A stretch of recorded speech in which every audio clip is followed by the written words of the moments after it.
دیکھیے پہلی بات تو یہ ہے کہ عدالت کے سامنے مقدمہ یہ ہے کہ کیا استعفے جو ہیں ٹیکنیکل بنیادوں پر لیگلی جسٹیفائی ہے استعفے یا نہیں ہے.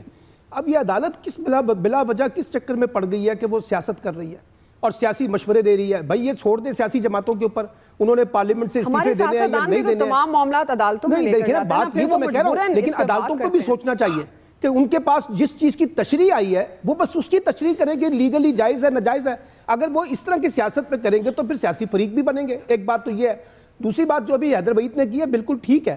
عمران خان کو تو ایک ہی راستہ انتخاب کرنا ہے نا, یا آپ پارلیمنٹ میں چلے جائیں یا آپ لانگ مارچ کر کے حکومت کو ختم کرنے کی بات کریں.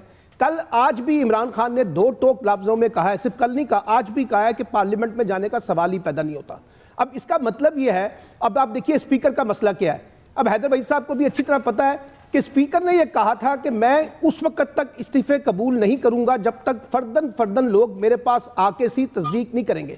میرا سوال یہ ہے کہ یہ جو 11 یا 9 10 ارکان جن کے استعفے قبول کیے گئے ہیں, یہ خواب میں آ کے ملے تھے راجہ پرویز اشرف صاحب کو بطور اسپیکر, اور انہوں نے آ کے خواب میں کہا تھا کہ جناب ہم استعفیٰ دینے والے ہیں؟ وہ تو نہیں پہنچے. آپ نے کس حیثیت سے استعفے قبول کیے؟ سوال یہ کہ جب اسپیکر بھی سیاست کر رہا ہے, حکومت بھی سیاست کر رہی ہے, اب حکومت کہتی ہے ہم نے سارے استعفے قبول نہیں کرنے, ہم نے قسطوں میں استعفے قبول کرنے ہیں, تو پی ٹی آئی کا موقف یہ ہے کہ ہم نے تو استعفے دے دیے, آپ سارے قبول کر لیں. آپ کہتے ہیں نہیں ہم تو قسطوں میں کریں گے, تو آپ بھی سیاست کر رہے ہیں حکومت. اچھا پی ٹی آئی کو کہا گیا کہ آپ آئیں, آپ آ کے فردن مل لیں, وہ بھی نہیں مل رہے, وہ بھی سیاست کر رہے ہیں. تو سوال یہ ہے کہ عدالت بھی اس میں پڑ جائے, حکومت بھی اس میں پڑ جائے, اپوزیشن بھی اس میں پڑ جائے, تو پھر مسئلہ کیا کیسے حل ہوگا؟ اس لیے بہتر تو یہی ہے کہ اصولی طور پہ تو لیکن مراد تو وہ لے رہے ہیں, مراد بھی چھوڑ پارلیمنٹ دیکھیں جب وہ استعفے دے چکے ہیں تو آپ مراد کیوں دے رہے ہیں؟ جب وہ کہتے ہیں کہ ہم ٹیکنیکلی استعفے دے چکے ہیں, اب آپ مراد نہ دیں. مراد تو یہ آپ نے 3.5 سال تک سار ڈاٹ کو بھی دے دی ہے جو وہاں پہ بیٹھے ہوئے تھے جنہوں نے حلف نہیں اٹھایا تھا. دیکھیے بات یہ ہے کہ آپ ایک اصول تو طے کریں نا. حکومت نے جو اصول طے کیا اس کی نفی کی, اب جو عمران خان صاحب نے جو اصول طے کیا اس کی بھی وہ نفی کر رہے ہیں, اور جو عدالت کے پاس جو مقدمہ ہے وہ اس سے باہر نکل کے سمجھا رہی ہے سیاستدانوں کو. تو جب آپ اس طرح سے کریز سے باہر کھیلیں گے تو اس کا فائدہ نہیں ہوگا. دیکھیے پالیٹکس اپنا رنگ خود دکھائے گی. عمران خان صاحب نے اگر دھرنا دینا ہے, لانگ مارچ کرنا ہے, وہ بے نتیجہ خیز نہیں ہوتا, اس کی سزا عمران خان بھگتیں گے.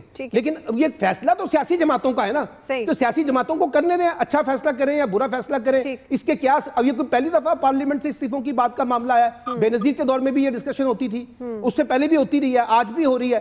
یہ ایک آپشن ہوتا ہے سیاسی جماعتوں کے پاس, وہ اپنا آپشن اختیار کر سکتی ہیں. اگر وہ فائدہ ہوگا تو ان کا ہوگا, نقصان ہوگا تو ان کا ہوگا. سوال یہ ہے کہ جن کا نقصان ہونا ہے ان کو اتنی فکر نہیں ہے. ہم سب کو یہاں پر یہ فکر ہو گئی ہے کہ پاکستان, اچھا ابھی ایک چھوٹی سی میں بات کر کے ختم کرتا ہوں.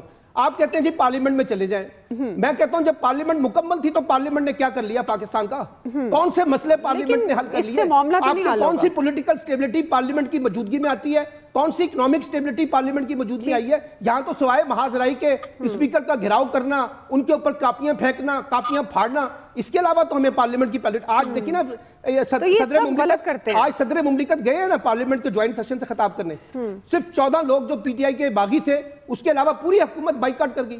تو جب آپ کا پارلیمنٹ کا یہ رویہ ہے, پارلیمنٹیرین کا یہ رویہ ہے, تو پارلیمنٹ مکمل بھی ہوگی تو کوئی نتیجہ نہیں نکلے گا.